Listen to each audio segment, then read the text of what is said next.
Natulog ang nanay ko kasama ang aking nobyo sa gabi bago ang aming kasal. Kinabukasan, kalmado pa rin akong naglakad patungo sa altar. Nang hilingin sa akin ng pari na ibigay ang aking mga panata at pahayag ng kahandaan, kinuha ko ang mikropono, lumingon sa mga panauhin, at ang mga sumunod na salitang binitiwan ko ay nagpatahimik sa buong simbahan. Ang puting bestida ay nakasabit sa pinto ng aking silid, parang isang tahimik na bantay. Nakatayo ako sa harap ng salamin, inaayos ang buhok kong ayaw sumunod. Hindi ito ordinaryong umaga, ito ang bisperas ng araw ng aking kasal. Sabi nila, ito raw dapat ang pinakamasayang araw, pero may kung anong mahigpit na nakakapit sa dibdib ko. Ang orasan sa dingding ay tumitiktak, na parang nagbibilang pababa sa isang bagay na hindi ko maintindihan. Sa labas ng kwarto, umalingaw-ngaw ang boses ni Mirna, ang aking ina. Liana, huwag mong lukutin yang bestida mo. Darating ang photographer mamayang gabi. Huwag kang magkalat ng kahihiyan. Matulis ang kanyang tono. Gaya ng dati. Huminga ako ng malalim, pinipigilan ang sariling huwag magpadala. Sa loob ng maraming taon, natutunan kong baliwalain ang kanyang mga utos. Pero ngayon, mas matindi ang kirot. Ang sala ng malaking bahay ng aming pamilya ay puno ng mga tumpok ng sampaguita, mga kandila, puting mantel at mga kristal na baso. Si Tita Tess, ang kapitbahay at tagapamahala ng handaan, ay pabalik-balik habang tinitingnan ang mga mesa. Mirna, kulang pa ng 2 basket ang sampagita. Sabi mo kanina sapat na, mahina niyang protesta. Nanlisik ang mga mata ni nanay. Sinabi ko ng walang salitang sapat. Lahat dapat perpekto. Kasal ito ni Liana, hindi handaan sa karinderya. Bumaba ako para tingnan ang mga upuang maayos na nakahanay. Dapat masaya ako. Pero may kakaibang hangin sa bahay na ito. Parang may nag-aabang sa madilim na sulok. Naghihintay ng tamang oras para sumabog. Si Rico, ang aking nobyo, ay hindi pa nagpapakita mula kaninang umaga. May biglaang meeting daw sa opisina. Naniwala ako, o sinubukan kong maniwala. Pero sa nakalipas na 2 linggo, may distansya sa pagitan namin. Ang kanyang mga ngiti ay madalas na nakabitin lang sa labi, pero ang kanyang mga mata ay malamig, na parang may itinatago. Maiikli ang kanyang mga text, huli ang mga sagot. Ayokong magbintang, pero bihirang magkamali ang kutob ng isang babae. Liana, nagpractice ka na bang maglakad papuntang altar? Muling sumugat sa tainga ko ang boses ni Mirna, huwag kang magmumukhang tuod. Manonood ang buong bayan. Tandaan mo, hindi ka basta-bastang anak. Nobya ka ng isang malaking abogado. Tumango lang ako. Sa isip ko, lumitaw ang mukha ni Rico na nakasuot ng itim na Amerikana. Ang ngiti niya na dati kayang magpakalma sa lahat ng aking pangamba. Ngayon ay nagdudulot ng mga tanong. Si Lola Astrid ay nakaupo sa silyang yantok malapit sa bintana. Hawak ang isang lumang rosaryo. Ang kanyang tingin ay kalmadong sumusunod sa bawat galaw ni nanay, ngunit matalim. Narinig mo ba yon, Liana? Mahina niyang sabi nang lumayo si Mirna. Kapag masyadong mahigpit ang isang tao, ibig sabihin may kinatatakutan siyang mawala. Lumingon ako. Mawala po ang ano, Lola. Ngumiti lang ng bahagya si Lola. Malalaman mo rin. Pagsapit ng hapon, ang sinag ng araw ay tumagos sa mga kurtina, bumubuo ng mga gintong guhit sa sahig. Ang mga organizer ay sunod-sunod na dumarating. Ang mga kapitbahay ay abala rin. Nakaupo ako sa hagdanan, pinagmamasdan ang lahat na parang manonood sa isang palabas. Biglang pumasok si Katrina, ang matalik kong kaibigan mula high school, na nagmamadali. Humihingal siya. Liana, kailangan nating mag-usap, bulong niya. Hinihila ako sa isang tabi. Importante to. Maputla ang kanyang mukha. Ang bilugan niyang mga mata ay nakatitig sa akin na parang may daladalang malaking lihim. Ano yon? Tanong ko. Tumingin siya sa paligid, tinitiyak na walang nakakarinig.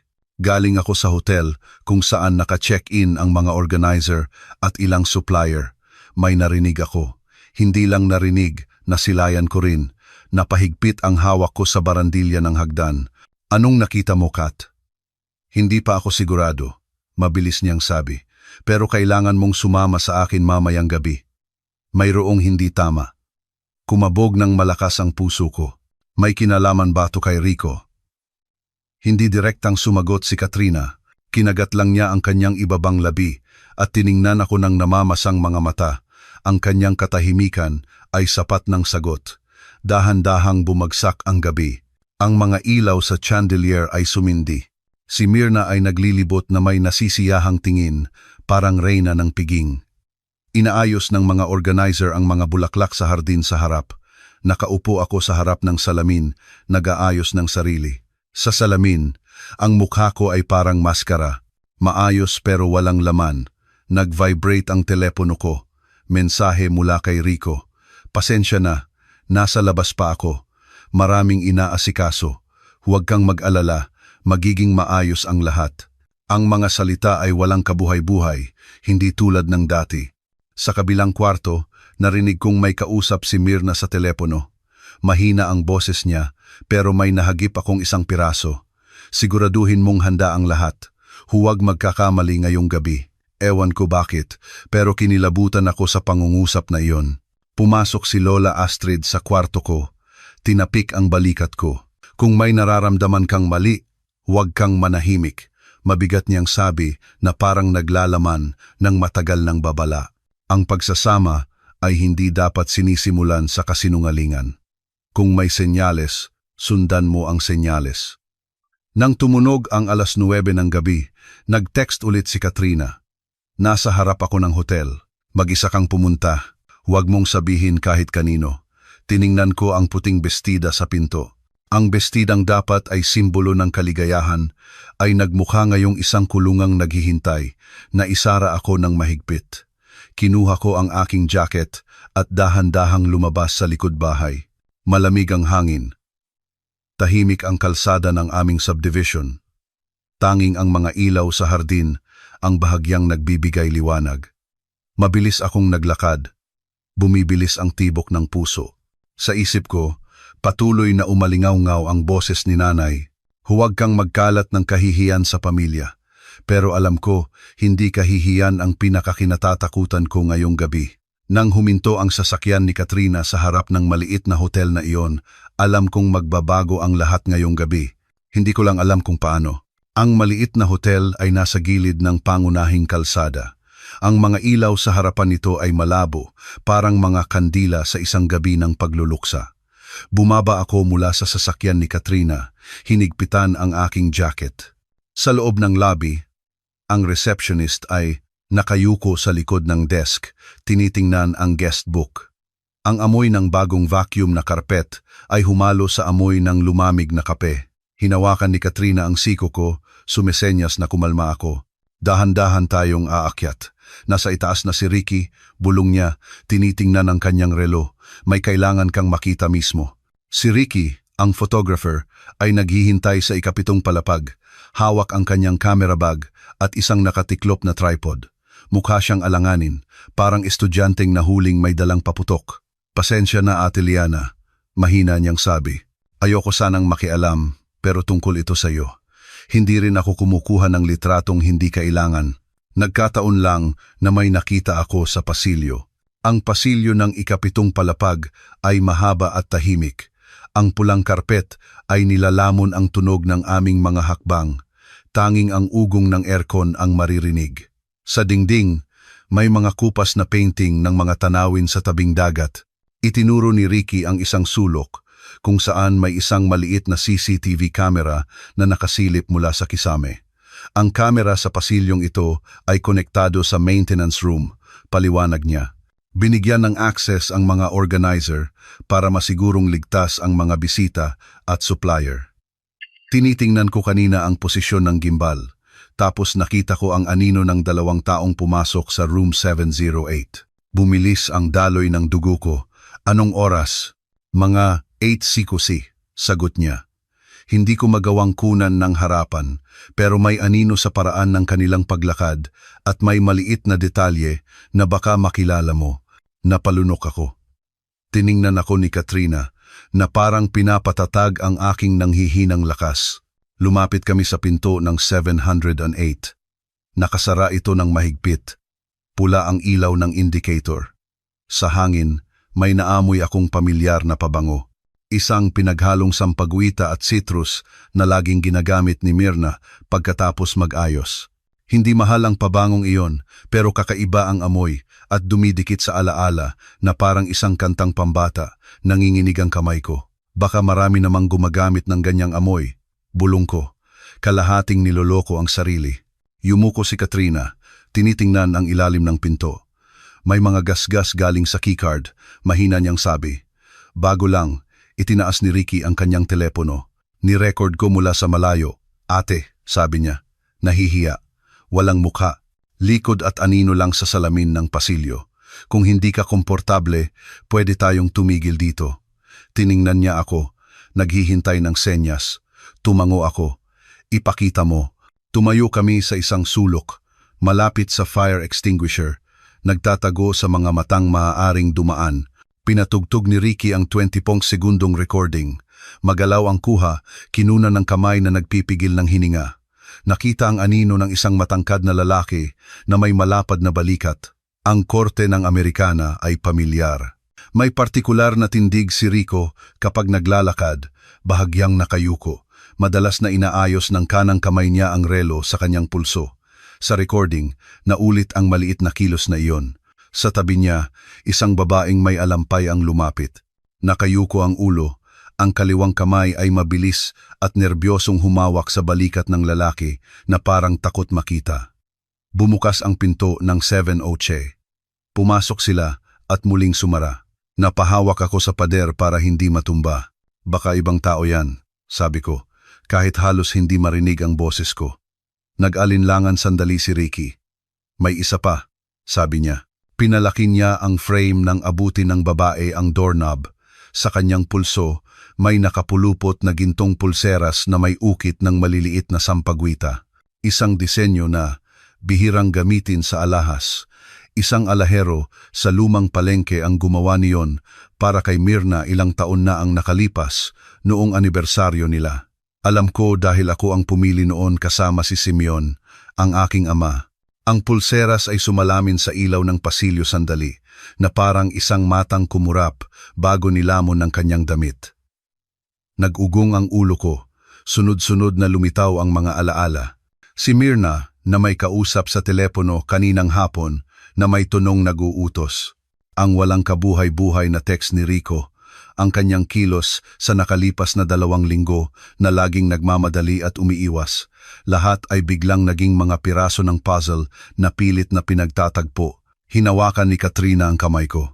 Wala pa tayong alam, sabi niya. Pinipigilan ang hininga ko para hindi sumabog. Kailangan natin ng katiyakan, hindi hinala. Tumango siya kay Ricky. May audio recording. Naglabas si Ricky ng isang maliit na recorder. Inilagay ko ito sa camera bag habang naghihintay ng elevator. Aksidenteng nakakuha ng ilang segundo ng tunog mula sa likod ng pinto nang hindi pa ito tuluyang nakasara. Bulungan lang, hindi malinaw. Pinatugtog niya ito. Malabo, mahina, pero may paghinto ng hininga at isang maikling tawag. Rico. Ang pagbigkas ay nanginginig na may tono na masyado ko nang narinig nagmamakaawa, nag-uutos, nagpapayo kahit nang huhusga. Tono ni Myrna. Napapikit ako. May pagnanasang sipain ang pinto, wasakin ang lahat, basagin ang katahimikan ng pasilyo sa aking galit. Pero ang imahe ng aming sala kaninang hapon ay pumigil sa aking mga paa. Ang mga upuang maayos na nakahanay, ang mga sampagwitang tinuhog ni Tita Tess, ang mga tingin ng kapitbahay na magiging parang mga pako kapag nagkaroon ng gulo. Umalingaw-ngaw ang boses ni Myrna sa aking isipan. Huwag kang magkalat ng kahihiyan sa pamilya. Hindi ako sisigaw dito. Sabi ko sa wakas, pinipigilan ang kumukulo sa aking tiyan. Uuwi ako. Bukas, pupunta pa rin ako sa kasal. Tiningnan ako ni Katrina. Gulat na gulat. Sigurado ka? Hindi ko tatakbuhan ang buhay ko. Tiningnan ko ang numerong 708 sa itaas ng hamba ng pinto na parang petsa sa isang lapida. Pero hindi rin ako magbubulag-bulagan.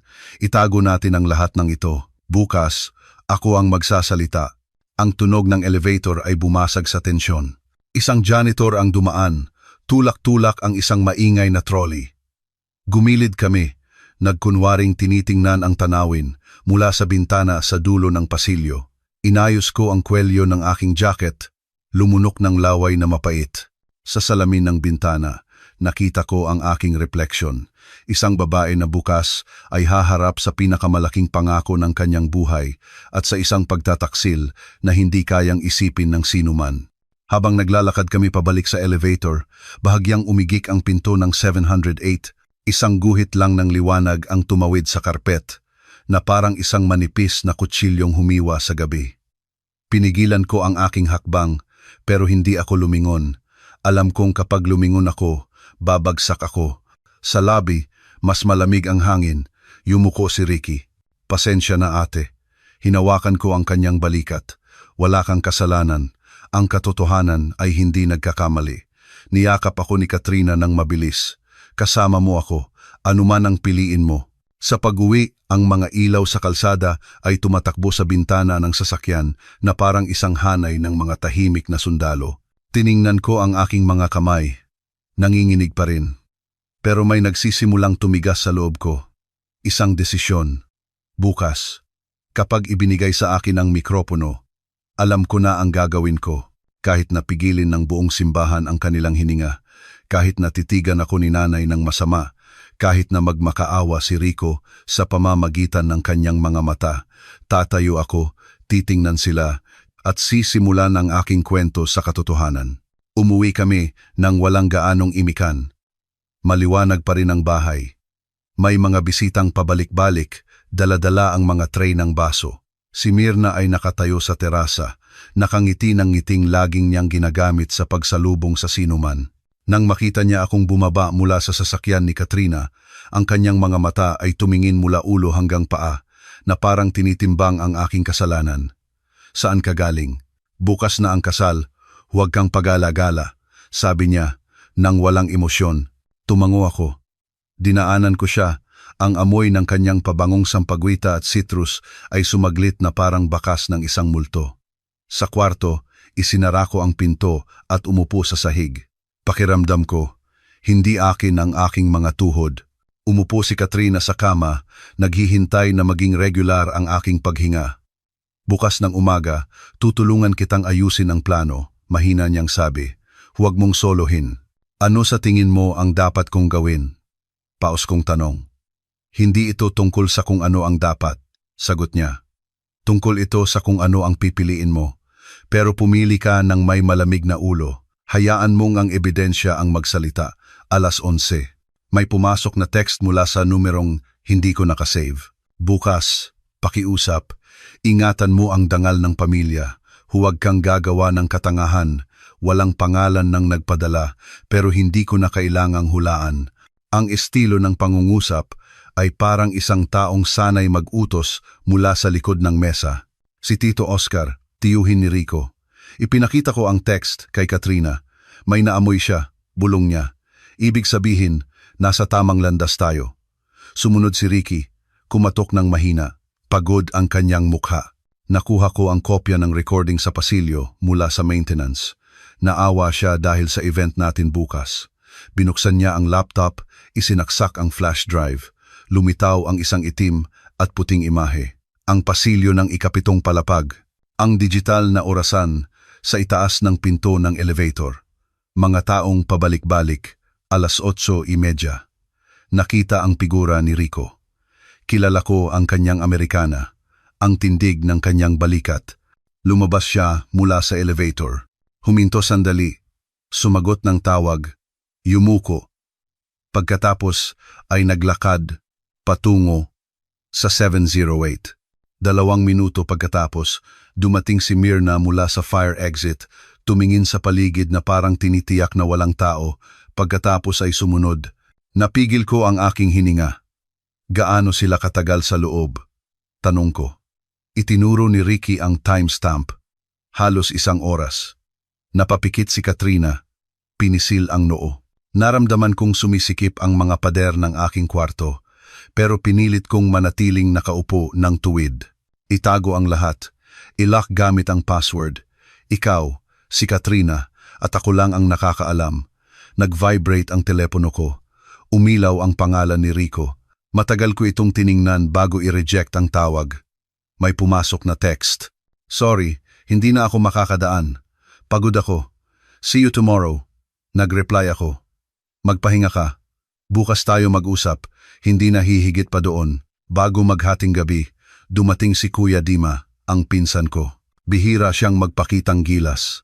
Inilatag niya agad ang isang folder sa aking vanity table. Pinahanap mo sa akin ang kliyente mula sa phone ni Rico, di ba? May kaibigan akong kayang mag-trace ng mga numero at record ng kumpanya. Naglabas siya ng isang papel na may simpleng diagram.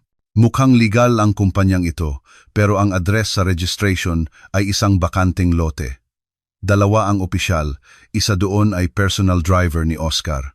Ang huling transaksyon, isang down payment mula sa real estate company ni Oscar para sa legal consultation services, pinirmahan ni Rico bilang representative.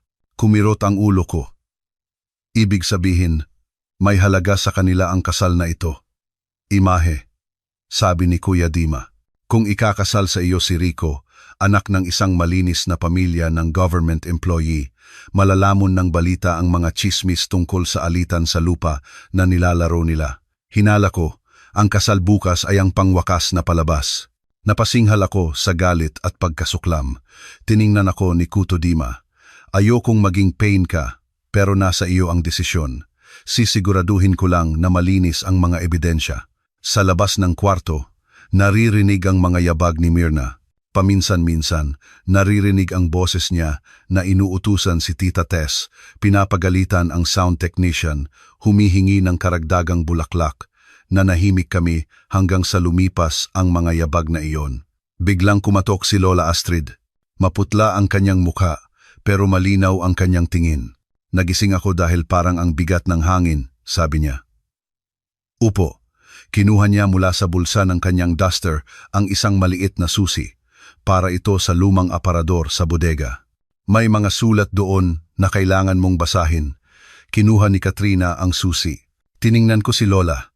Ano pong laman? Mga lumang sugat, sagot ni Lola. Noong nadapa ang tatay mo sa tukso, nag-ipon ng ebidensya ang nanay mo at ginamit iyon na parang latigo. Pakiramdam niya, may karapatan siyang ayusin ang lahat, na parang may utang sa kanya ang mundo. Simula noon, wala na siyang pinagkakatiwalaan. Kahit ikaw, gusto niyang siguraduhin na lahat ay ayon sa kanyang kagustuhan. Kung hindi, wawasakin niya ito. Hinaplos ni Lola ang pisngi ko. Hindi ko kinakatwiran ang ginawa niya. Kung totoo man ang hinala mo, ayoko lang na tingnan mo ang buhay bilang isang walang hanggang parusa. Magdesisyon ka at tumayo ka. Dahan-dahang gumulong ang mga salita ni Lola, nakakapagpalamig at kasabay nito, nakakasampal. Ang lumang sugat ng aming pamilya ay hindi pala talaga gumaling. Itinago lang sa likod ng belo ng paggalang. Madaling araw, umalis na ang lahat sa aking kwarto. Kami na lang ni Katrina ang natira. Sigurado ka bang pupunta ka pa rin bukas? Tanong ni Katrina. Pupunta ako, sagot ko. Pero hindi para ipagpatuloy ang palabas.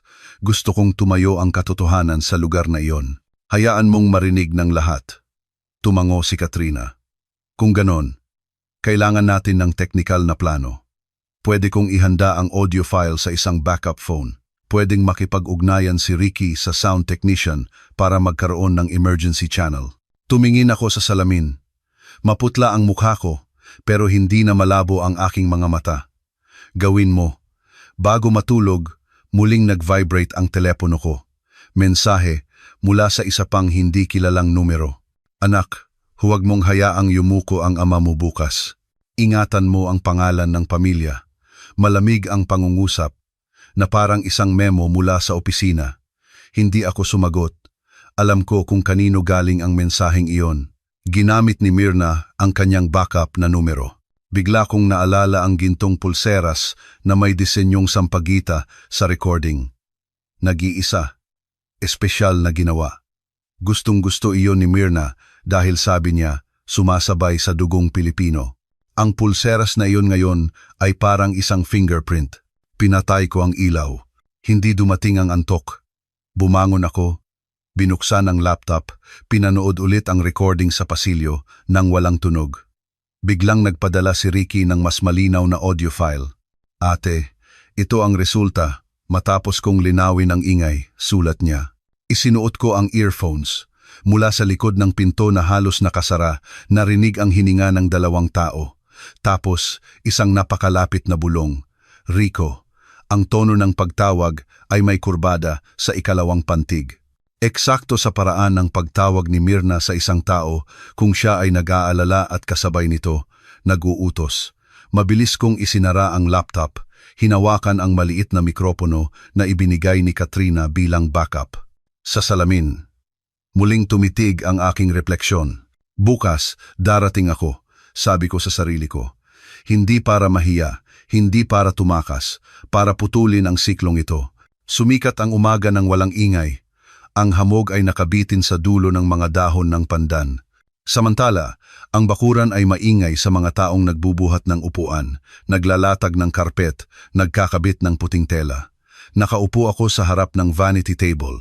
Ang sikat ng araw ay pumasok mula sa bintana at sumasalamin sa salamin. Pinahid ng makeup artist ang aking pisngi ng manipis na pulbos. Kalma lang po, Ma'am Liana, sabi niya. Magiging maganda po kayo ngayon. Tumango ako.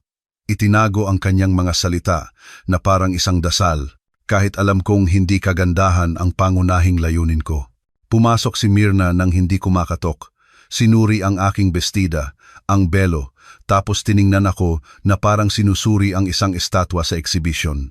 Huwag kang iiyak. Hindi bagay ang namamaga ang mata, sabi niya. Walang yakap, walang tanong, tanging utos na binalot sa isang manipis na ngiti. Pagkatapos ng seremonya, uupo ka sa reception. Tandaan mo ang tamang paraan ng pagbati. Huwag kang manghina. Tumayo siya sa tabi ng bintana, nakatingin sa hardin. Ito ang araw na hinihintay natin. Muntik nang lumabas ang isang mapait na tawa mula sa aking labi. Pero pinigilan ko. Tumango lang ulit ako. Opo, Nay. Si Simeon, ang aking ama, ay kumatok ng mahina at sumilip. Ang kanyang tingin ay parang isang bukal na matagal nang natabunan ng bato.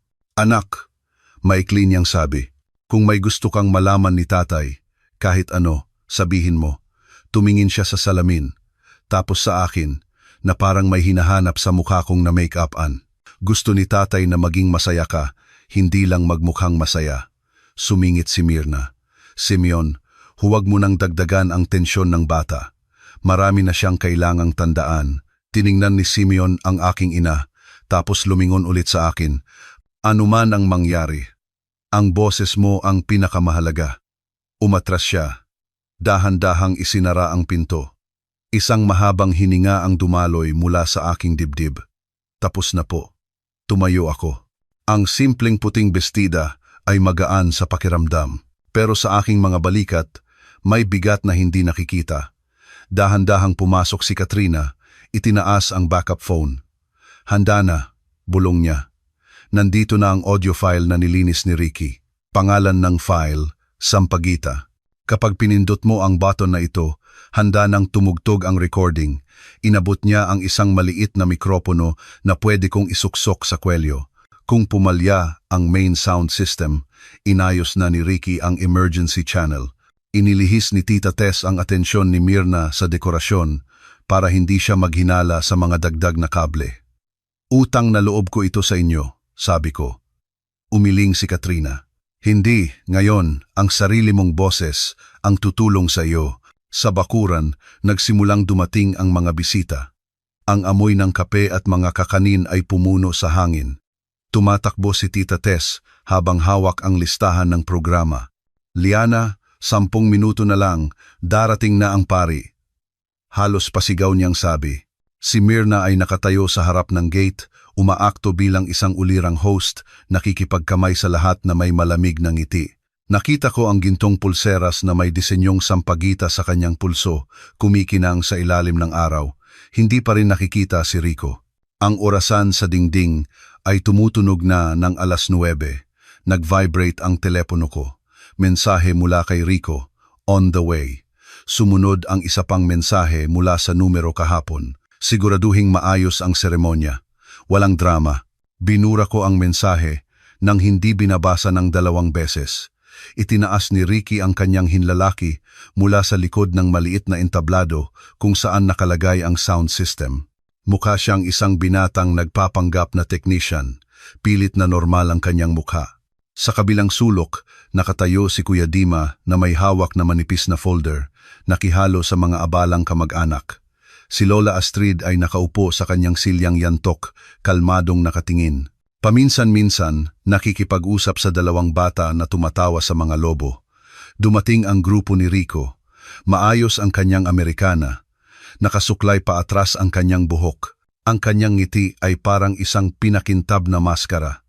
Dumaan ang tingin niya sa akin, huminto ng 1 segundo, tapos gumalaw ulit para batiin ang mga bisita.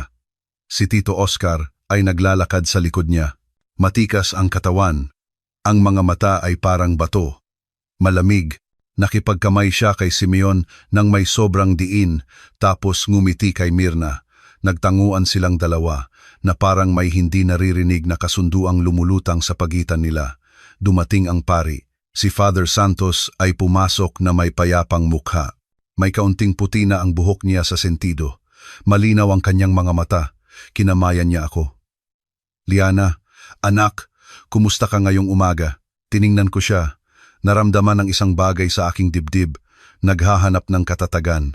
Sinusubukang kumalma, Father. Tumango siya. Tiningnan ako. Nang mas malalim. Ang pag-aalinlangan ay isang senyales. Hindi para katakutan, kundi para pakinggan. Kung may gusto kang sabihin, huwag kang matakot sa tao. Matakot ka sa kasinungalingan. Dahan-dahang tumulo ang kanyang mga salita, nagpapakalma at kasabay nito, nagpapatibay ng aking loob. Nagsimula ang seremonya. Umalingaw-ngaw ang mga panalangin. Sumabay sa pag-amen ang mga tao. Mainit ang kapaligiran. Nakaupo si Rico sa kabilang panig. Halos walang bahid ng anumang emosyon ang kanyang mukha. Nakaupo si Mirna sa tabi ko. Ang kaliwang kamay niya ay marahang tumapik sa aking hita. Hindi ko alam kung para magpakalma o para paalalahanan na sumunod. Tiningnan ko ang kanyang kamay. Ang gintong pulseras ay parang isang matang nakatitig pabalik. Yumuko si Katrina, halos walang boses na bumulong. Handa na lahat. Hinawakan ko ang backup phone sa ilalim ng tela. Si Ricky ay nakatayo sa likod ng sound system, nagkukunwaring nag-aayos ng kable. Bago simulan ng pari ang pagpapalitan ng mga panata, muling tiningnan ako ni Father Santos. Anak, sa simula ay inaayos natin ang ating intensyon. Ikaw ba ay nasa kalagayang handa?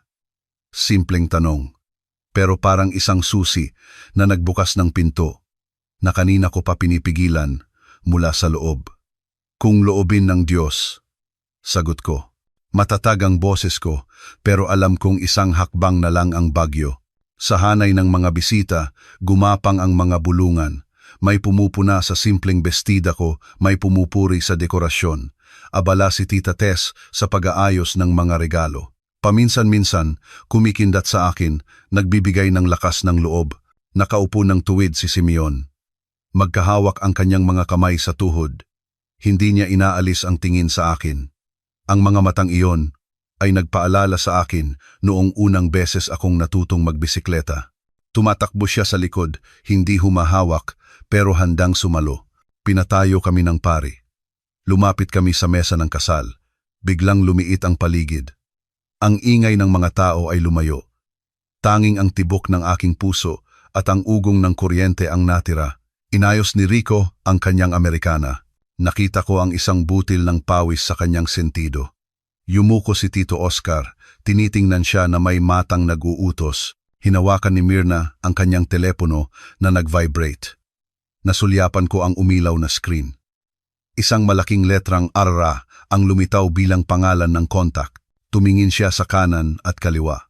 Tapos pinatay ang vibrate at isinuksok ang telepono. Ang maliit na kilos na iyon ay kasing simple ng pagtatago ng isang lihim. Binuksan ni Father Santos ang seremonya. Muling umalingaw-ngaw ang mga dasal.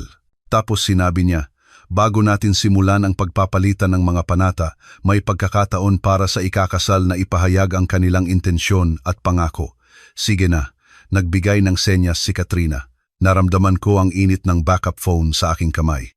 Ang maliit na mikropono sa aking kwelyo ay dumikit sa aking balat. Nakatingin sa akin ang mga mukha pamilya, kapitbahay, kaibigan, mga taong handang kunan ng litrato ang kaligayahang inaakala nilang simple. Huminga ako ng malalim, tiningnan si Rico, tapos lumingon sa mga panauhin. Sa gilid ng aking mata, nanigas si Myrna, ang kanyang mga daliri ay humigpit sa kanyang bag. Magsasalita po ako, sabi ko. Mahina ang boses ko pero umabot sa malayo dahil sa sound system.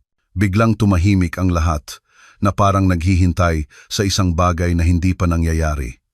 Sa likod ng entablado, itinaas ni Ricky ang kanyang hinlalaki. Handa na sa emergency channel. Tiningnan ako ni Katrina nang hindi kumukurap. At nang buksan ko ang aking bibig para sa unang pangungusap, muling nag-vibrate ang telepono ni Myrna. Ang pangalang R ay kumikislap na parang isang babala. Malamig ang mikropono sa aking palad. Nakatayo ako, nakatingin sa mga mukha ng mga kamag-anak, kapitbahay, kaibigan at mga taong ngayon ko lang nakilala sa pamamagitan ng imbitasyon. Sa dulo ng aking paningin, ang puting tela ng arko ng kasal ay marahang kumakaway, tinatangay ng hangin mula sa electric fan. Huminga ako ng malalim, tinantiya ang lakas ng aking boses, at bumati. Sumagot ang lahat, sabay-sabay, ngunit maingat. Na parang nag-aalala na bawat salita ay maaring magdulot ng kung ano. Gusto kong magsalita tungkol sa pangako, sabi ko, nakatingin sa makintab na mesa. Ang pangako, sabi nila, ay isang tahanan. Inilalagay natin ang ating sarili dito, hindi damit, hindi pista. At ang tahanan, kung may lamat, hindi kayang takpan ng mantel. Nagkatinginan ang ilang bisita, marahil iniisip na ito'y isang pampanitikang pambungad lamang. Si Myrna, ang aking ina, ay umayos ng upo, pilit na ngumingiti. Si Rico, sa kabilang panig, ay nagtiimbagang. Ang kanyang daliri ay paulit-ulit na hinihimas ang relos na laging niyang inaayos kapag kinakabahan. Lumaki akong tinuruan magdasal, patuloy ko, lumingon sandali kay Myrna. Tinuruang huwag magsinungaling, ingatan ang dangal, at huwag ipagpalit ang katotohanan sa palakpakan. Ang dasal na iyon ay itinuro ng isang taong napakalapit sa akin, nakilala ko ang boses kahit bumubulong. May umubo sa gitnang hanay. Inayos ni Tito Oscar ang kanyang balikat. Ang kanyang mga mata ay nakatutok kay Rico. Si Katrina sa gilid ng entablado ay nakatingin sa akin nang hindi kumukurap, nagbibigay ng banayad na senyas. Kalma, ituloy mo. Pinagmamasdan ako ni Father Santos. Ang kanyang tingin ay malumanay ngunit matatag. Sige anak, mahina niyang sabi. Sapat na para marinig ko. Nasa intensyon pa rin tayo. Nagbigay ako ng 1 segundo ng katahimikan. Pagkatapos, sa pinakakalmadong tono na kaya ko, sinabi ko, kagabi may natulog kasama ang aking nobyo. Isang mahabang katahimikan ang bumagsak na parang batong inihagis sa isang balon. Ang tunog ng electric fan ang tanging gumagalaw. Nagulat ang ilang bisita, itinaas ang kamay para takpan ang bibig. May isang basong nanginig sa tray, isang mahinang tunog, parang maliliit na bato. Lumingon ng matalim si Rico, namutla ang kanyang mukha. Halos tumayo si Myrna bago muling umupo, sinusubukang pigilan ang ekspresyong kumakawala sa kanyang kontrol. Tumingin ako sa sahig, tapos muling tumingin sa mga panauhin. Hindi ako magbabanggit ng pangalan, mahina akong sabi. Hindi ko gustong gawing palengke ng tsismis ang lugar na ito. Pero hindi ako papasok sa isang bahay na may lamat at magkukunwaring hindi ko naaamoy ang alikabok nito. Hindi ako nagbibintang ng walang basehan. May dala akong sapat para maging salamin. Tama na. Putol ng boses ni Myrna. Matamis pero matalim. Tumayo siya, pilit na ngumiti sa mga bisita. Lumingon sa akin na may nagbabantang mga mata na isang anak lang ang makakakilala. Liana, umupo ka. Kinakabahan ka lang. Normal yan bago ang kasal. Huwag mong ipahiya ang sarili mo. Mas hinigpitan ko ang hawak sa mikropono. Nay, hayaan niyo po akong matapos. Hindi tumaas ang boses ko, pero hindi ito nagbigay ng puwang. Humakbang si Myrna. Itinaas ni Father Santos ang kanyang palad. Nagtagpo ang kanilang mga tingin. Ginang, bigyan po natin ng puwang ang inyong anak. kalmado niyang sabi. Ang pangakong bibitawan niya ay para sa buong buhay niya. Sumandal si Tito Oscar, may ngiti sa labi na tila nagkalkula. Hinawakan niya ang balikat ni Rico mula sa likuran, nagbibigay ng isang banayad na tulak na parang isang coach na itinutulak ang boksingero pabalik sa ring. Tumugon si Rico sa senyas na iyon ng isang halos hindi kapansin-pansing tango. Inayos niya ang kanyang hininga at nagsalita. Mga panauhin, pasensya na po sa aking mapapangasawa. Baka nagkakamali lang siya ng pag-intindi. Maraming pressure. Kagabi po, nasa labas ako. Nagtatrabaho. Kung may recording man o ano, baka mali lang ang interpretasyon. Itinaas ko ang kamay. Pumutol ng walang galit. Tama ka. Maraming pressure. Kaya hindi ako makikipagtalo ng matagal. Hinihiling ko lang na maging saksi ang lugar na ito. Kung talagang magtatayo tayo ng tahanan, siguraduhin nating walang batong nakasuksok sa ilalim ng banig. Gumalaw ang labi ni Katrina. Handa na. Yumuko ako sandali. Pinindot ang screen ng backup phone sa ilalim ng aking damit. Si Ricky, sa likod ng sound system, ay tumango. Ang kanyang daliri ay gumalaw sa volume control. Ang tunog mula sa speaker ay humina. Tapos umalingaw-ngaw ang isang mahinang recording, ang umigik na pinto, ang pigil na hininga, at ang isang salitang tawag, Rico, na may kakaibang kurbada sa tono na tumusok na parang karayom sa aking tainga. Nanigas ang lahat, pinanatili kong mahina ang volume. Sapat lang bilang isang bulong na tumawid sa mga upuan sa harapan, hindi naging isang maingay na panoorin. Lumingon ang ilang bisita, naghahanap ng pinanggalingan ng tunog. Nanigas si Rico. Si Mirna ay nanatiling nakatayo, walang dugo sa mukha. Ang kaliwang kamay niya ay humigpit sa kanyang bag hanggang sa mamuti ang kanyang mga buko. Ang gintong pulseras na may disenyong sampaguita ay kumislap sa ilalim ng ilaw na parang isang ebidensyang biglang nagkaroon ng boses. Titigil ako dito, sabi ko. Pinatay ang recording. Hindi ko sasabihin kung sino dahil hindi paghihiganti ang hanap ko, kundi katapatan. Kung may gustong humingi ng tawad, bukas ang pinto. Kung wala, hindi rin ako papasok sa isang pintong nadungisan na. Paninira. Halos sumigaw si Mirna, bago napigilan ng tingin ng 12 ng mga mata. Nagmamadali niyang inayos ang kanyang belo, sinusubukang ibalik ang kanyang payapang mukha. Kinakabahan lang ang anak ko. Yun lang. Ituloy na po natin, Father. Tiningnan ako ni Father Santos. Tapos, si Rico. Rico, anak, ang katotohanan ay hindi nang iinsulto. Humihingi lang ito ng tapang. Handa ka bang ituloy ang seremonya sa ganitong sitwasyon? Binuksan ni Rico ang kanyang bibig, tapos isinara ulit. Malakas na umubo si Tito Oscar.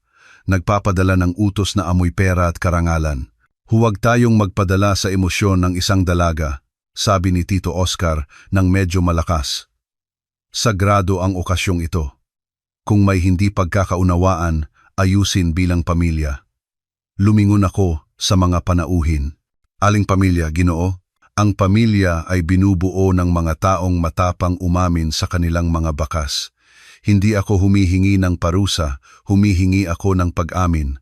Dahan-dahang tumayo si Simeon mula sa kanyang upuan. Hindi malakas ang kanyang boses, pero malinaw na tumawid sa hangin.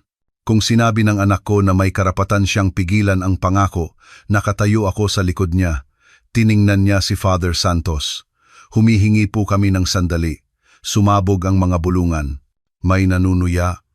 May yumakap sa sarili na parang nilalamig. Lumingon si Mirna kay Simeon. May galit na kumikinang sa kanyang mga mata, pero hindi siya gumalaw. Tumango si Father Santos. Maaari tayong maghintay sandali, sabi niya. Ang pangako ay hindi dapat pinipilit. Ibinaba ko ang mikropono. Nanginginig ang kamay ko, pero tuwid ang aking mga tuhod. Sa likuran, pinutol ni Ricky ang emergency channel. Lumapit si Katrina, hindi humahawak, pero ang kanyang presensya ay parang isang pader na nagpoprotekta sa aking likod. Tiningnan ako ni Rico. May bumagsak sa kanyang mga mata. Isang pinaghalong takot at hiya na nakikipaglaban sa ambisyon. Huminga ng malalim si Tito Oscar, halatang hindi makapaniwalang may entabladong hindi sumusunod sa kanya. Salamat po sa pakikinig, sabi ko. Tinatapos ang aking mga salita. Pinipili ko ang aking karangalan. Kung itatayo pa rin ito, dapat malinis ang pundasyon. Hindi agad umimik ang lahat. Ang katahimikan ay naghintay, na parang isang desisyong hindi pa inaanunsyo. Tapos, dahan-dahan, narinig ang tunog ng mga upuang inuurong. Isang bata ang inosenteng nagtanong sa kanyang ina kung bakit lahat ay tahimik at mula sa malayo, ang tilaok ng manok ay tumagos sa tolda. Alam kong ang tunay na bagyo ay parating pa lang, ngunit sa unang pagkakataon mula noong gabing iyon sa pasilyo ng hotel, naramdaman kong nakatayo ako sa lupang hindi yumayanig. Matapos kong ibaba ang mikropono, ang hangin sa ilalim ng tolda ay bumigat na parang basang telang nakatakip sa bibig. Tumayo ang pari, pinakalma ang mga tao sa isang maikling dasal at nag-anunsyo ng isang pahinga. Dahan-dahang gumalaw ang mga bisita, ang ilan ay pumunta sa sulok para magbulungan. Ang ilan ay nanahimik na lang at tiningnan ang mga platong may kakanin na biglang nawalan ng lasa. Umupo ako sandali. Tiningnan ang aking mga daliring, nanginginig pa rin. Tapos tumayo. Wala na akong kailangang sabihin sa ngayon. Ang katotohanan ay pinalaya na mula sa kanyang hawla. Mabilis na lumapit sa akin si Myrna. Ang kanyang ngiti ay marupok na parang salamin. Sumama ka sa akin, bulong niya. Ang tono ng pag-uutos ay sumingit sa pagitan ng kanyang mga ngipin. Hinila niya ang braso ko papasok sa sala ng bahay, isinara ang pinto, hinayaang maiwan sa labas ang ingay. Pumasok din sina Rico, Tito Oscar, si Mayon, Katrina at Kuya Dima. Naghintay si Ricky sa may pintuan na may tensyonadong mukha. Pabalik-balik si Tita Tess, nagkukunwaring nag-aayos ng mga plato, pero naiintindihan kong nagbabantay siya. Pagkasara ng pinto, binitiwan ni Myrna ang kanyang ngiti. Ano ang layunin mo? Itinuro niya ako. Sirain ang sarili mong pangalan sa harap ng mga tao. Akala mo ba pupurihin ka nila dahil matapang ka, habang buhay kanilang pag-uusapan? Hindi ko sinisira ang pangalan ko, sabi ko, tumitig pabalik. Nililinis ko ito. Itinaas ni Rico ang kamay, sinusubukang kontrolin ang sitwasyon. Liana, makinig ka. Nasa labas ako kagabi, may meeting. Kung may recording, baka ano? Putol ni Kuya Dima, binuksan ang folder. Nagkataon lang na ang kliyenteng nagpadala ng bayad sa inyong account ay isang shell company na ang address ay isang bakanteng lote. Naglabas siya ng isang kopya ng registration. Ang opisyal ay driver mismo ng tiyuhin mo. 2 beses pumasok ang pera, parehong malaki. Isang araw matapos kumalat ang engagement photos nyo. Suminghal si Tito Oscar, tinapik ang sarili. Akala mo ba lahat ay matatahi mo ng iyong mga balita? May sariling paraan ang negosyo. Kaninong paraan? Ang paraan na nagpapalit ng lupang may alitan para sa peking permit? Sabi ni Kuya Dima. Hindi ako nagbibintang ng walang ebidensya. May iba pa akong papeles kung kailangan. Lumingon si Myrna nang matalim kina Rico at Oscar, tapos bumalik sa akin. Ano ang gusto mo, Liana? Ipagpaliban ang kasal? Kanselahin? Magaling. Bukas makalawa. Pulutan ka na nila. Ginagawa ko ang lahat ng ito para protektahan ka sa maling lalaki sa isang kahiya-hiyang buhay. Kasama ba sa pagprotekta ang matulog kasama ang nobyo ko? Lumabas ang tanong ng mas mabilis kaysa sa plano ko. Nanigas ang lahat. Naputol ang hininga ni Myrna na parang isang taong natisod at sinusubukang tumayo. Sandali. Paninira.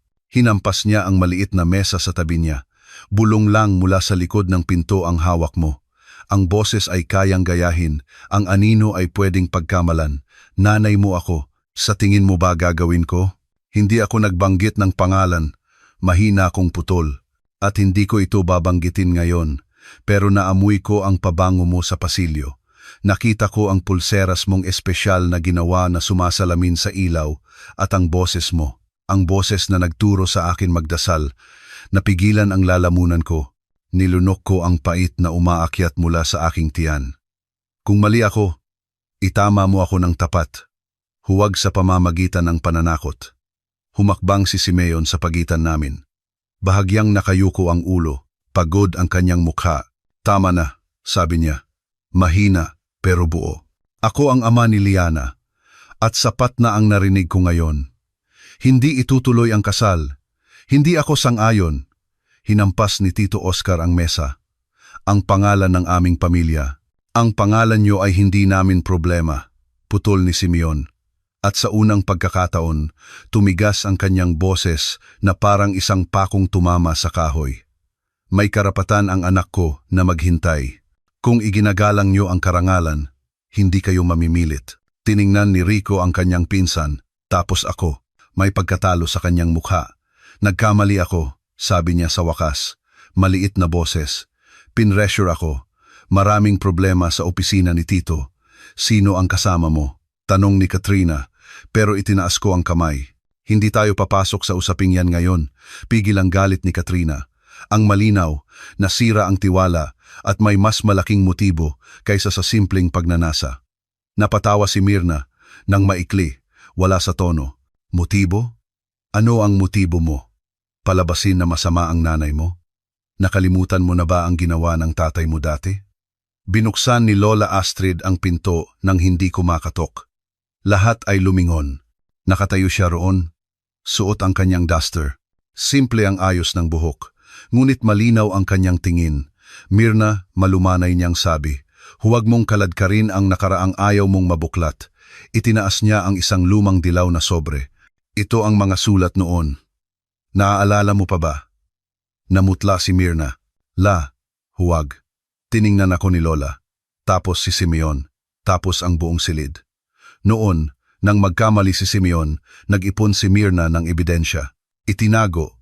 Tapos dahan-dahang ginamit para siguraduhin siya ang may kontrol. Tumawag siya. Nag-ayos. Pinaalis ang babae gamit ang mga tsismis. Simula noon, naniwala si Mirna na ang kaligayahan ay nagmumula sa kakayahang hawakan sa leeg ang ibang tao. Inilapag ni Lola ang sobre sa mesa.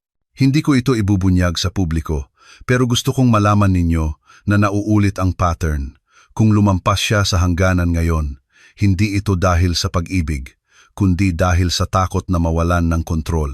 Napapikit si Mirna. Bumaba ang kanyang mga balikat, tapos tumaas sa isang malaking hininga. Ginawa ko ang lahat para ingatan ang pamilya ko, sabi niya. Ngayon ay walang pagtanggi, tanging pagod na lang. Hindi ako hihingi ng tawad sa pagsisikap kong ingatan ang dangal. Kaninong dangal? Mahina kong tanong. Kung kailangan kong ipagpalit ang sarili ko para sa imahe, hindi iyon dangal, estatwa iyon. Sa labas, ang ingay ng mga bisita ay parang alon na humahampas sa pampang. Kumatok si Tita Tess. Inabutan ng isang basong tubig si Lola. Si Ricky ay alanganing nakatayo, hawak ang flash drive sa bulsa. Handa kung hihilingin. Nanatiling tahimik si Kuya Dima, ngunit tensyonado na parang isang pusang naghihintay sa huling hakbang ng kanyang biktima. Pumasok si Father Santos, kumatok kung kinakailangan. Pasensya na sa abala, sabi niya. Gusto ko lang tiyakin ang desisyon. Kung ipagpapaliban, iaanunsyo ko ito sa paraang mapapanatili ang dangal ng lahat. Tiningnan niya kami isa-isa. Huminto ng mas matagal kay Mirna. Maaari tayong magkamali. Ang nagpapatao sa atin ay ang pagnanais na magtuwid, hindi ang pagtakpan ito ng bagong tela. Suminghal si Tito Oscar. Sira lahat ng plano, bulong niya. Akala ko, ako lang ang nakarinig. Tinakpan ni Rico ang kanyang mukha sandali, tapos umupo. Tinapik ni Simeon ang aking balikat, kasing init ng umagang matagal ko nang hindi naramdaman. Hindi ka nag-iisa, sabi niya. Tiningnan ko si Mirna sa huling pagkakataon ng hapong iyon. Hindi ako magbabanggit ng pangalan, pero ipinagpapaliban ko ito. Kung sa hinaharap ay magkakaroon ng pag-amin, hindi ko isasara ng mahigpit ang pinto ng pamilya, pero magiging malinaw ang hangganan. Hindi sumagot si Mirna. Tiningnan niya ang kanyang pulseras. Isang maliit na liwanag ang sumayaw sa ginto nito na parang isang matang pagod na ngunit gusto pa ring magbantay. Itinulak ni Lola ang dilaw na sobre sa akin. Itago mo. Hindi para gumanti, kundi para tandaan na ang isang siklo ay maaaring putulin. Naramdaman ko ang lumang papel sa aking palad. Ang bigat nito ay kapareho ng desisyong ginawa ko. Sige, sabi ni Father Santos, huminga ng malalim. Sasabihin ko na sa mga bisita. Binuksan niya ang pinto. Pumasok ang ingay mula sa labas. At sa sandaling iyon, napagtanto kong ang bahay na may lamat ay hindi gumuho sa akin ngayon. May lamat ito.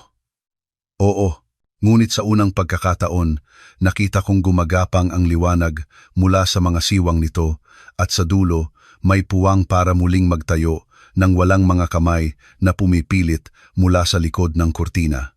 Ang anunsyo ng pagpapaliban ay sinabi ni Father Santos sa mga salitang maayos at nagpapakalma. Sa ilalim ng tolda, ang ingay ay naging bulungan na dumikit sa mga dingding, dahan-dahang umalis ang mga bisita. Ang mga plato ng kakanin ay ibinalik sa tray. Ang kape ay lumamig nang hindi nauubos. Nakatayo ako sa beranda, lumalanghap ng hangin na mas mabigat kaysa karaniwan. Ngunit ewan ko bakit, mas maluwag ang aking dibdib. Lumapit si Katrina. Isinuksok ang telepono sa aking kamay. Kailangan nating kontrolin ang kwento bago ito isulat ng iba para sa atin, sabi niya. Maikli, malinaw, walang pangalan. Umupo kami sa silyang yantok. Nanginginig ang aking hinlalaki, pero nag-type ako. Sa mga pamilya at kaibigan, opisyal na naming ipinagpapaliban ang aming kasal. Ito ay isang desisyong pinag-isipan, hindi galit.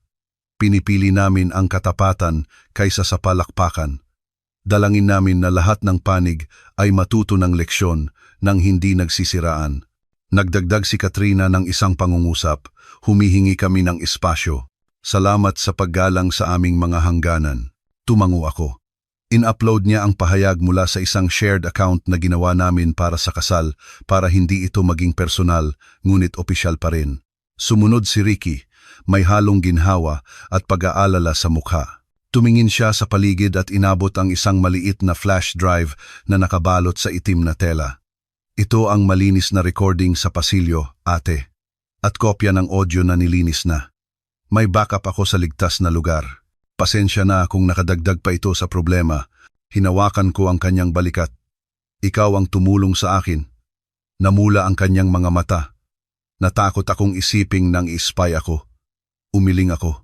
Ang ginawa mo ay pag-iingat sa katotohanan, hindi pangingialam sa buhay ng iba. Huminga siya ng malalim at umalis para ayusin ang mga kable. Bata pa ang kanyang mukha, ngunit ngayon ay tila tumanda siya ng ilang taon. Sa sala, maliliit na grupo ng pamilya ang nag-uusap, pinipigilan ang kanilang kuryosidad. Tahimik na nakaupo si Lola Astrid. Paminsan-minsan, tinitingnan ako na parang nagpapadala ng lakas. Mahinang tinawag ako ni Simeon, inaya sa kanyang opisina. Isinara ang pinto. Umupo siya, pinipisil ang kanyang mga kamay. Anak, sabi niya, gusto ni tatay magsalita tungkol sa isang lumang pagkakamali. Nanahimik ako, hinayaan siyang magpatuloy. Dati, nadulas si tatay, sabi niya, nakatingin sa sahig. Hindi maipagmamalaki. Mula noon, nagbago ang bahay natin. Hindi talaga nagpatawad ang nanay mo. In-archive niya lang. Iningatan niya ang pamilya sa isang marahas na paraan. Nagkamali si tatay at pinagsisisihan ko iyon. Pero nang marinig ko ang nangyari, hindi ako pwedeng manahimik. Hindi ka dapat maging biktima ng takot ng iyong mga magulang na mapahiya. Naramdaman kong may mainit na gumapang sa aking dibdib. Salamat, tay. Tumango siya. Halos mabasag ang boses. Kung pipiliin mong kanselahin, nasa likod mo ako. Kung pipiliin mong maghintay para sa solusyon, nasa likod mo rin ako. Ang mahalaga, huwag mong ipagpalit ang puso mo para sa imahe. Bumalik kami sa beranda. Ipinakita ni Katrina ang kanyang telepono. Puno na ng tugon ang aming post, mga dasal, pag-aakusa, simpatiya at ilang masasakit na komento. Pinatay niya ang comment section. Para tahimik, sabi niya. Hindi natin kailangan ng palengke. Dumaan si Mirna. Ang mukha niya ay matigas na parang isang maskarang bagong tanggal. Huminto siya sa harap ko. Masaya ka na? Tanong niya. Lahat ng mata nakatingin sa atin. Tiningnan ko siya. Hindi ako naghahanap ng opinyon. Iniiwasan ko ang kasinungalingan. Suminghal siya. Nangingilid ang luha pero hindi tumulo. Ginawa ko ito para hindi ka masira sa kamay ng maling lalaki. Lumapit siya, numipis ang boses. Kung sinunod mo lang ako, bukas, ayos na sana ang lahat. Kaya kung ayusin, makakalimutan din ng mga tao.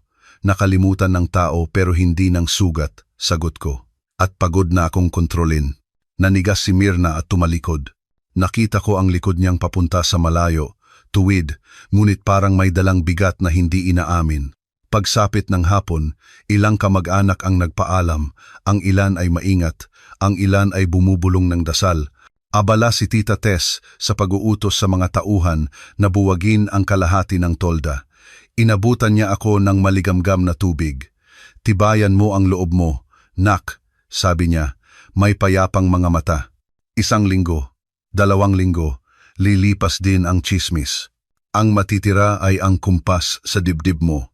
Bago magdapit hapon, nag-email si Kuya Dima ng mga dokumento. 1 buod ng daloy ng pera mula sa Shell Company patungo sa law firm ni Rico. Listahan ng koneksyon sa proyektong may alitan sa lupa. At 1 tala, may pattern ng paglihis ng issue. Ang kasal mo ay idinisenyo bilang panangga. Binasa ko ito ng mabilis. Ang mga bagay sa paligid ko ay tila naging mas malinaw. Ang disenyo ng banig, ang maliliit na lamat sa florera, ang anino ng hapon sa dingding, na parang lahat ng bagay ay humihingi ng katapatan sa kanilang anyo. Bumagsak ang gabi. Ang bahay ay naging tahanan ng mga pinakamalapit na pamilya at kaibigan. Nagpaalam si Father Santos sa simpleng pangungusap. Ang paghihintay ay hindi pagkatalo. Minsan, ito ang paraan para hindi matalo. Hinatid ko siya hanggang sa labas. Dala ng hangin ang amoy ng basang lupa. Dumating si Rico, pagkatapos mag-isa. Pagod ang kanyang mukha, maluwag ang kurbata. Huminto siya 2 hakbang mula sa akin. Pwede ba tayong mag-usap? Tanong niya. Tumango ako, inaya siyang umupo sa isang bangkong kahoy. Matagal kaming tahimik, pinapakinggan ang mga kuliglig at ang distansyang matigas na nakatayo sa pagitan namin. Nagkamali ako, sabi niya sa wakas. Mahina, hindi lang tungkol kagabi. Tumingin siya sa lupa. Hinayaan kong ayusin ng tiyuhin ko ang buhay ko. Akala ko, ang mabilis na pagpapakasal ay aayos sa imahe ko, magpapatibay sa posisyon ko sa firm. Tanga ako. Naghintay ako. Nagpatuloy siya, mas mahina ang boses. Kung gusto mo, pwede tayong magpakasal ng tahimik, walang handaan. Ia-announce natin kapag kalmado na ang lahat. Puputulin ko ang ugnayan sa tiyuhin ko. Aayusin ko ang mga problema. Pangako, ayokong magtago, putol ko, malumanay, pero matatag. Ang kasal ay hindi tambakan ng bangkay. Tumingin siya sa akin, desperado. Kaya kong magbago, sabi niya. Magbago ka, sabi ko. Pero huwag mo akong gawing tulay. Tumayo ako. Kailangan ko ng espasyo para huminga. Kailangan mo rin ng panahon para tubusin ang sarili mo. Nang wala ako bilang diversion. Tumayo rin siya. Kinapa ang hangin na parang may hinahanap na mahahawakan. Bigyan mo ako ng pagkakataon. Tiningnan ko ang kanyang mga matang malabo. Dati, may tahanang gusto akong itayo doon. Pero ngayong gabi, nakikita kong mamasa-masa ang mga pader nito at kailangang ibilad, hindi tirhan. Ang pagkakataon ay 1 pinto, sabi ko. Pero hindi ako ang magkakabit ng bisagra nito. Hinatid ko si Rico hanggang sa gate. Yumuko siya, humingi ng mahabang tawad na parang maikli. Nang humakbang siya palabas, dahan-dahan kong isinara ang gate. Ang tunog ng trangka ay parang isang tuldok. Sa labas ng gate, isang poste ng ilaw ang nagbibigay liwanag.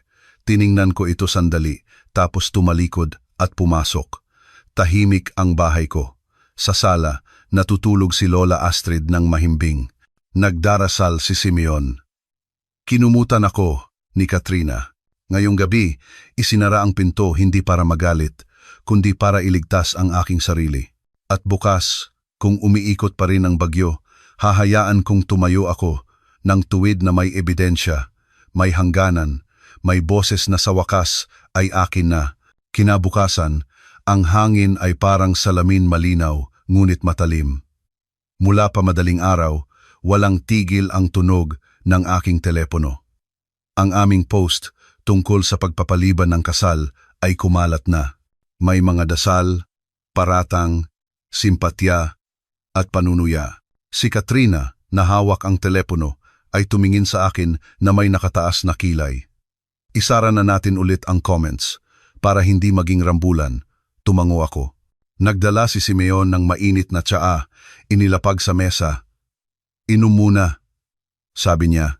Pagod ang kanyang mga mata, ngunit kalmado. Mas maingay siguro ngayon kaysa kahapon. Tama siya. Pagsapit ng tanghali, isang email ang pumasok.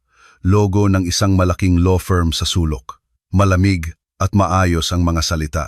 Isang sumasi o demand letter laban sa post na itinuturing na paninirang puri. Hinihiling ang isang pampublikong paghingi ng tawad sa loob ng 20 na oras. Suminghal si Katrina. Hindi ito estilo ni Rico. Estilo ito ni Oscar, bulong niya. Huminga ako ng malalim. Wala tayong binanggit na pangalan. Sinabi lang nating ipinagpaliban. Tumango si Katrina. Minsan ang ganitong demand ay hindi para manalo sa kaso, kundi para takutin ka para umatras. Pumasok si Kuya Dima, may dalang mas makapal na folder. Eksakto, sabi niya, kaya kailangan nating mauna. Inilatag niya ang mga papel sa mesa. Diagram ng pera, kopya ng registration ng kumpanya, talaan ng mga transaksyon. May naamoy kaming pattern. Isang proyektong may alitan sa lupa sa labas ng syudad. May pamemeke ng dokumento. May suhol na dumadaloy sa shell company. Ang pangalan ng representative sa ilang papeles, Rico, sa likod, Oscar. Kumabog ang puso ko, hindi dahil sa gulat, kundi dahil ang mga pirasong kahapon ay magkakatabi na ngayon. Kung ibubunyag natin ito, madadamay din ang pangalan ng pamilya, mahina kong sabi. Tiningnan ako ni Kuya Dima ng diretsyo. Hindi natin kailangang ibunyag lahat sa publiko. Sapat na sa mga tamang autoridad. Naghanda na ako ng draft ng report para sa mga investigador, pero hindi ko ito ipapadala nang wala ang iyong pahintulot dahil kakalad ka rin ito ang mga araw mo sa mga investigasyon at atensyon. Malaking usapan ito. Tumingin ako sa bintana. Ang sikat ng araw ay humihiwa sa hardin. Ipadala mo, sabi ko sa wakas. Ang katotohanang itinago lang ay nabubulok. Sige, isinuksok ni Kuya Dima ang draft sa folder. Pero may isa pa. Kailangan nating kontrolin ang naratibo. Tinatawag kanilang sinungaling, hysterikal. Isang dalagang takot magpakasal. Kailangan natin ng isang hindi inaasahang saksi. Isang bagay na hindi kayang patahimikin. Na para bang sumasagot, pumasok si Tita Tess, may dalang isang malaking kaserola. Nagdala ako ng ginataan, sabi niya, pambasag ng tensyon. Tapos hininaan niya ang boses. Narinig ko sa isang taga-hotel na mahilig magkwento sa tindahan. Ilang beses na raw pumunta doon si Mirna, nitong huling 2 buwan, sabi niya'y may ka-meeting para sa kasal. Pare-pareho ang oras, madalas sa fire exit para hindi makita ng receptionist. Ayoko sanang mag-isip ng masama, pero sakto, tiningnan ko siya. Tita Tess, sigurado po kayo? Tumango si Tita Tess. Huwag niyong babanggitin ang pangalan ko. Ayoko lang kayong masagasaan ng malaking truck nang hindi man lang nakatabi. Ang sinabi ni Tita Tess ay parang isang dagdag na pako. Hindi para ipako ang tao, kundi para hindi gumuho ang tulay. Salamat po, sabi ko. Ngumiti siya. Ang mahalaga, kumain ka. Ang taong gutom, madaling matangay. Pagsapit ng hapon, umuwi si Mirna mula sa isang pagtitipon na may matigas na mukha. Nang makita niya ang folder sa mesa, tumaas ang kanyang boses. Naghahanda kayo ng papeles para labanan sino, ang sarili ninyong pamilya. Suminghal siya. Natural lang ang demand letter na iyon. Pinoprotektahan nila ang pangalan nila. Lahat tayo may pangalan, sagot ko. Pero may halagang hindi kayang bayaran ng pangalan. Konsensya. Mas lalo siyang naging tensyonado. Konsensya? Tinuturuan mo ako ng konsensya. Itinuro niya ang folder. Kakalad ka rin nito ang lahat. Hindi ka ba naaawa sa tatay mo? Kay Lola? Tumayo si Simeon.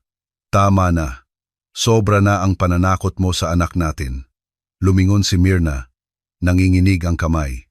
Tahimik ka lang mula kahapon, ngayon nagpapakabayani ka. Basag ang tono niya. Pagtatawanan niyo ako. Humakbang ako. Walang gustong pagtawanan ka. Nay, mahina kong sabi. Ang gusto namin ay isara ang pinto ng kasinungalingan. Kung ang tingin mo sa tawanan ng tao ay kamatayan, baka dahil matagal ka nang nabubuhay sa mukhang ipinapakita mo lang. Tiningnan ako ni Myrna ng matalim, tapos tumalikod. Nahihilo ako, sabi niya, pinipisil ang noo. Pumasok siya sa kanyang kwarto, isinara ang pinto ng malakas.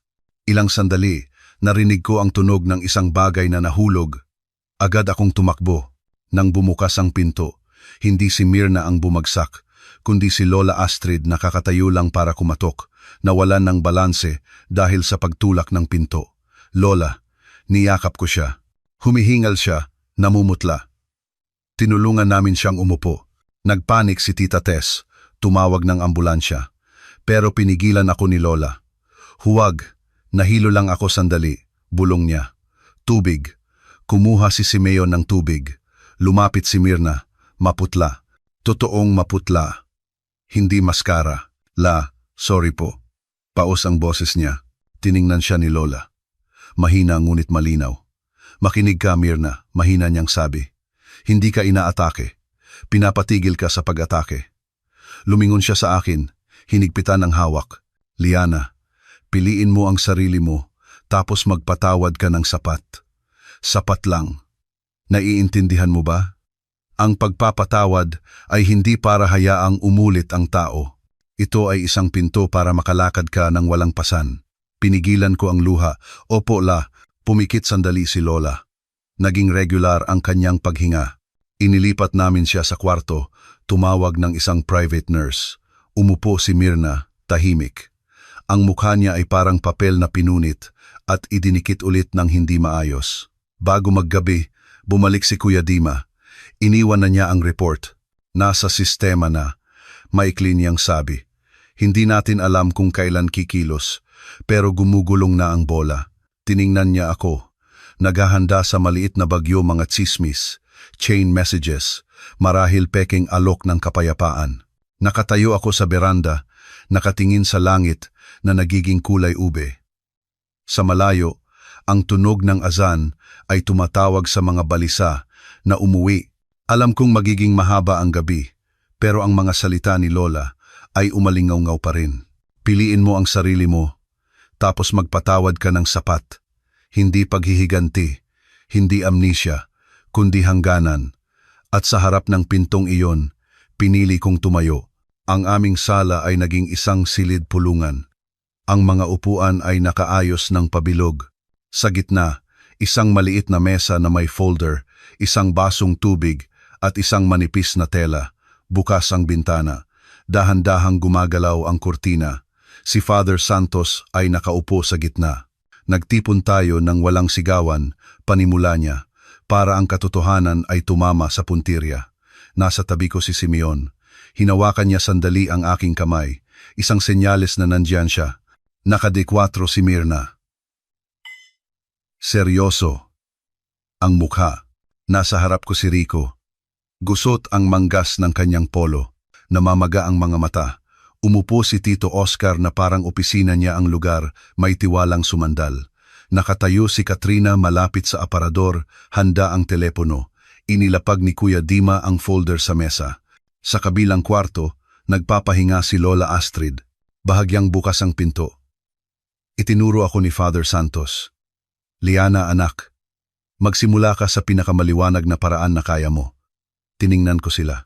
Ipinagpaliban ko ang kasal dahil hindi ko kayang magsimula ng tahanan sa kasinungalingan. Hindi ako nagbanggit ng pangalan, pero may dala akong ebidensya para matigil na ang pagtatalo sa hangin. Sumenya si Katrina. Pumasok si Ricky mula sa pintuan, naglabas ng flash drive. Isinaksak niya ito sa TV.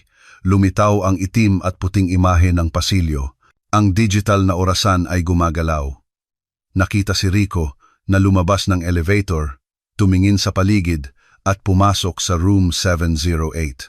2 minuto pagkatapos, isang babaeng may alampay ang dumating, mabilis na lumingon at sumunod. walang mukha. Pero nang abutin ng babae ang doorknob, kumislap ang gintong pulseras na may disenyong sampagwita. Ano to? Suminghal si Tito Oscar. Anino, puro pambata. Huwag po kayong magalit, malumanay na sabi ni Father Santos. Tingnan natin hanggang dulo. Pinatugtog ni Ricky ang audio, ang umigik na pinto, ang hininga, ang tahimik na tawag, Rico. Nanigas si Mirna. Tumingin sa sahig si Simeon, nagtiimbagang. Napapikit ako sandali. Kung hindi pa sapat yan, sabi ni Kuya Dima, binuksan ang folder.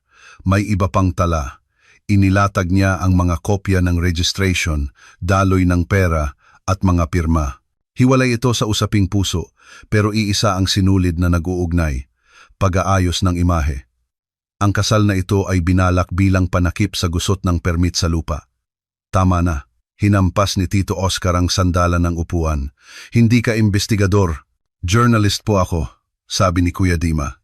Ang trabaho ko ay umilaw kapag may sumusubok na patayin ang ilaw. Huminga ng malalim si Mirna, tapos tumingin sa akin. Sige, sabihin na nating totoo yan. Inayos niya ang sarili. Gusto mo bang wasakin ang nanay mo sa harap ng lahat? Gusto mong lumuhod ako? Umiling ako. Humihingi ako ng katapatan. Halos bulong ang boses ko pero matalim. Pwede kang humingi ng tawad sa bahay na ito nang walang sigawan, walang kamera. Hindi kita gustong hiyain. Gusto kitang patigilin. Pigil ang luha ni Mirna pero matalas pa rin ang dila. Hindi mo maiintindihan kung bakit lumalampas sa linya ang isang ina. Hindi ka pa ina.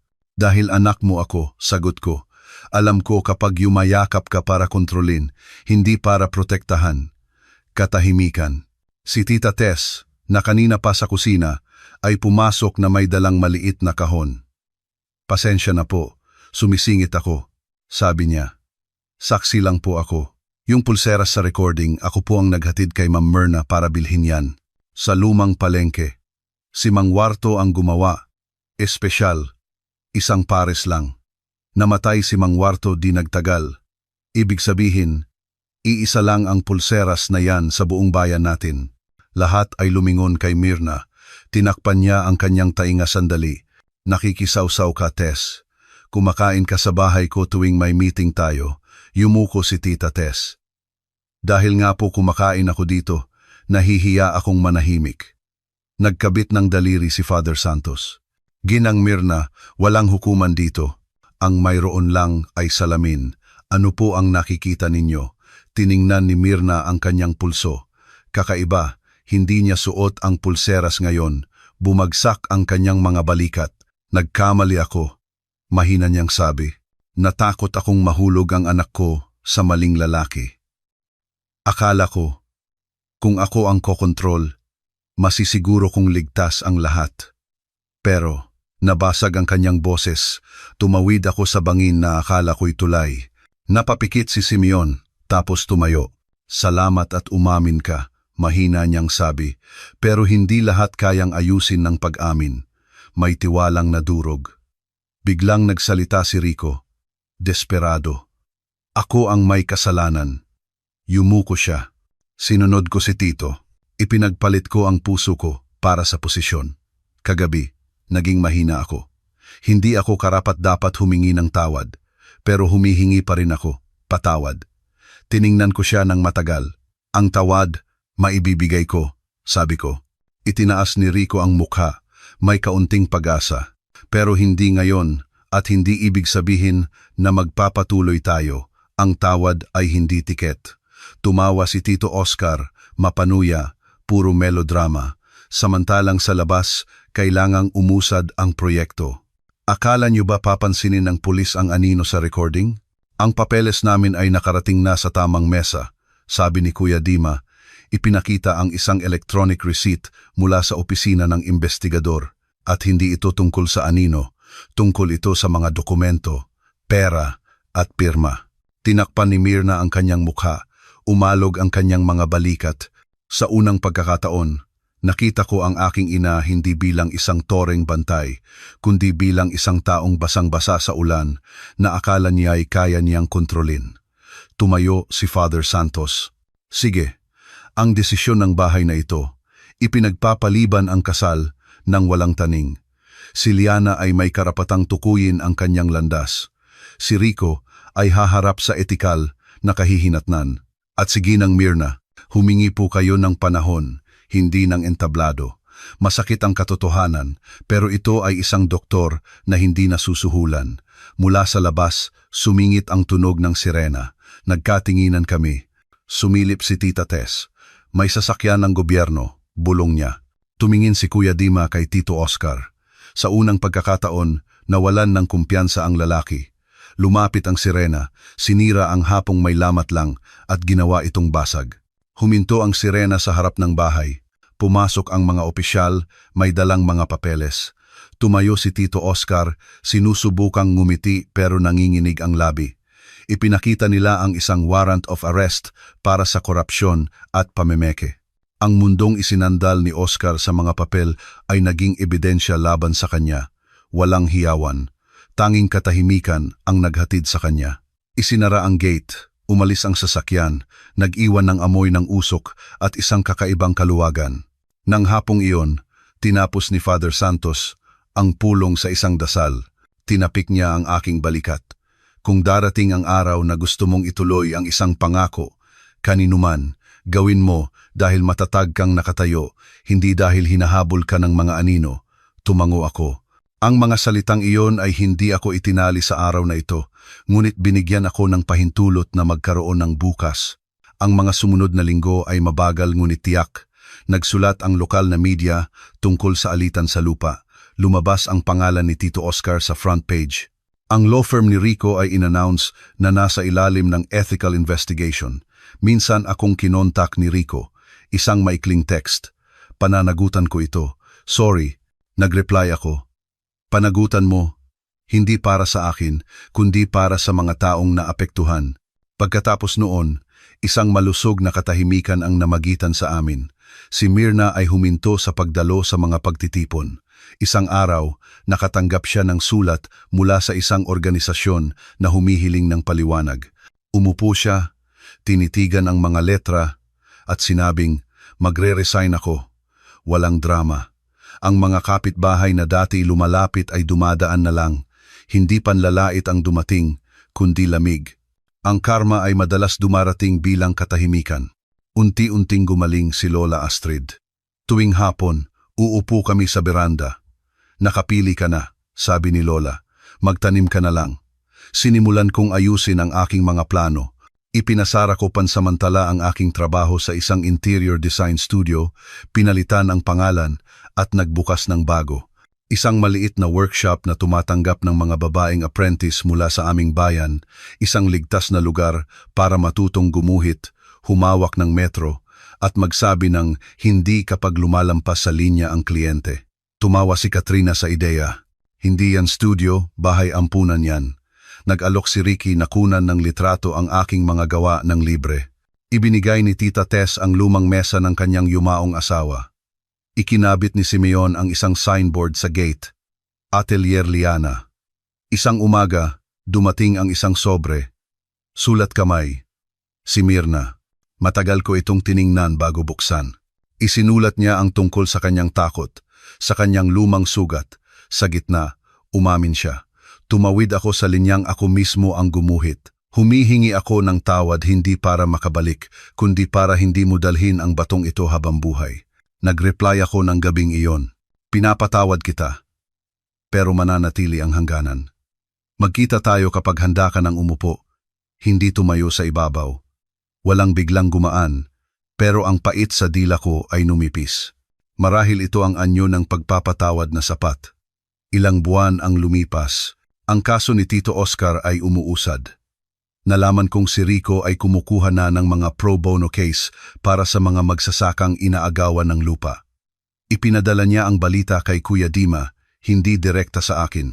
Siguro yan ang paraan niya para makabawi, sabi ni Kuya Dima. Tumango ako. Ang karma ay hindi laging nanununtok. Minsan, pinapasan ka nito. Isang hapon, naglakad ako papunta sa maliit na hall sa likod bahay kung saan dating nakatayo ang tolda. Wala nang mga upuan. Sa gitna, may isang mikropono. Lumapit ako, Binuksan ang maliit na speaker. Umugong ito. Hinawakan ko ang mikropono, ang bagay na nagpatahimik sa lahat. Ang boses ko ay umalingaw-ngaw. Sa harap ng pangako, mahina akong sabi, pinipili ko ang aking sarili. Pinatay ko ang switch. Paglabas ko, ang bakuran ay naliligo sa ginintuang liwanag. Dumating si Katrina. Nasa likod niya si Ricky, may dalang kamera. 2 bata ang tumakbo sa akin, nagpaturong gumuhit ng bahay. Anong klasing bahay? Tanong ko. Yung hindi nakalak ang pinto. Sagot nila. Nagtawanan kami. Kumuha ako ng lapis, gumawa ng unang linya pader, bintana, isang pintong bukas patungo sa hardin. Nagdagdag ang mga bata ng araw at mga ibon. Nakatayo si Simeon sa beranda, payapa ang mukha. Sa likod niya, sumilip si Mirna. Hindi siya lumabas. Tumayo lang siya. Tiningnan kami. Tapos yumuko at umatras. Walang salita. Minsan, ang pagtubos ay nagsisimula sa hindi pag-uutos, bumagsak ang gabi. Sa dingding ng aking workshop, may nakasabit na isang maliit na paskil na may mga salitang isinulat ko para sa aking mga apprentice. Hindi mo kailangang magmadaling maging tahanan para sa iba. Itayo mo muna ang sarili mong pundasyon. Inayos ko ang mga lapis, isinara ang mga libro, pinatay ang mga ilaw. Sa harap ng pinto, huminto ako. Tiningnan ang malinis na langit. Walang sigawan, walang torotot. Tanging ang tibok ng pusong bumalik sa sarili nitong ritmo. Isinara ko ang pinto sa pagkakataong ito, hindi para ikulong ang sarili, kundi para magpahinga. Bukas, bubuksan ko ulit ito. Hindi para sa isang entablado, kundi para sa isang buhay na hindi natakot sa salamin,